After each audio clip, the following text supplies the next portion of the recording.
Salut les gars, c'est Saofré, le youtubeur au fond surdimensionné, et aujourd'hui j'espère que t'es chaud parce qu'on va parler d'un trou béant, un trou bien sombre et très peu ventilé. Voilà, je veux bien sûr parler de Made in Abyss. Ce trou de 1 km de long là. Quand elle te dit que tu es son premier. Ah oui, et comme ça parle de trou, j'ai demandé à Mélio de venir pour cette vidéo parce que je sais qu'il aime bien ça. Vas-y, dis-leur. Examinons ce trou en profondeur. Enfin bref, bonjour à tous, ici Mélio, merci à Sao de m'avoir invité pour parler du légendaire Made in Abyss. On va commencer par parler rapidement du manga avant d'attaquer le résumé de l'anime. Made in Abyss est dessiné et réalisé par Akihito Tsukushi, du type seinen dans le genre action, aventure, drame, etc. L'œuvre est publiée premièrement par Takeshobo au Japon et Ototo pour nous en France. Il a également eu droit à sa publication dans le webcomic Gamma, et la série comptera un nombre de 6 tomes. Pour ce qui est du prix, on est environ sur du 8,54 €. L'histoire se situe autour d'une orpheline nommée Riko qui habite dans la ville de Horst, près de la mer de Beoruska, je sais pas quoi.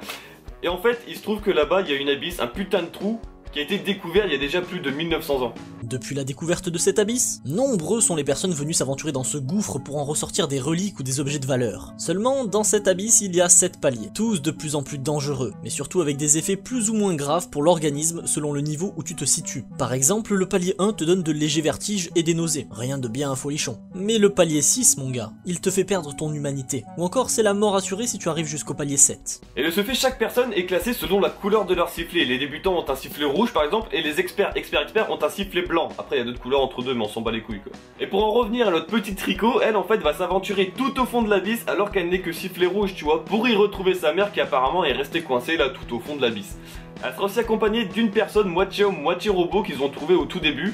Ils l'ont surnommé l'aigu et en fait apparemment cette personne là aurait vécu toute sa vie tout au fond de l'abysse.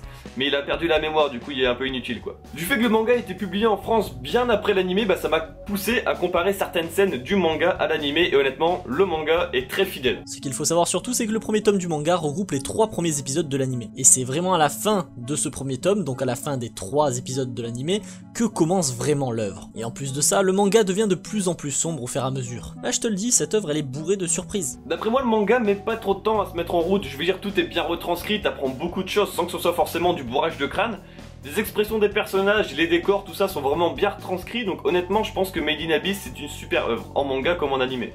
Maintenant je vais vous dire mon avis personnel sur l'animé, eh bien il est cool, voilà, abonnez-vous. Plus sérieusement, c'est un animé qui est autant pour les adultes que pour les enfants. C'est une histoire qui je trouve te donne le sourire, c'est très agréable à suivre, quelques petites touches de violence par-ci par-là, ça fait toujours du bien dans l'animé. Un très bon scénario, des personnages bien développés, une histoire colorée et émouvante surtout. Et voilà, c'est cool, rien de plus à ajouter à part aller le voir. L'intrigue est vraiment super bien entretenue parce que t'as aucune idée de pourquoi est-ce que l'aigu est remonté à la surface, de pourquoi est-ce que la mère de Rico lui envoie un message 10 ans après, comment l'abysse est arrivé et pourquoi ton état de santé s'aggrave quand tu explores l'abysse. Il y a tellement de choses qu'il faut que tu saches qu'il faut en fait bouffer tout le manga ou voir tout l'animé pour comprendre, donc ça te tient vraiment du début à la fin. Le seul point faible que j'ai pu trouver, enfin je sais même pas si c'est un point faible ou si c'est moi qui suis con, mais c'est qu'il y a trop de personnages en fait et du coup j'arrive pas à assimiler tous les noms. Donc quand ça parle d'un tel ou d'un tel, j'arrive pas à comprendre, voilà. Mais autrement, Made in Abyss, clairement, c'est génial. C'est bien, c'est cool, c'est fin, ça se mange sans fin. Allez-y, go, abonnez-vous. Sur ce les amis, merci à vous d'avoir vu la vidéo, merci aussi à Mélio d'avoir participé pour cette vidéo et puis bah je vous dis à bientôt. Tchuss.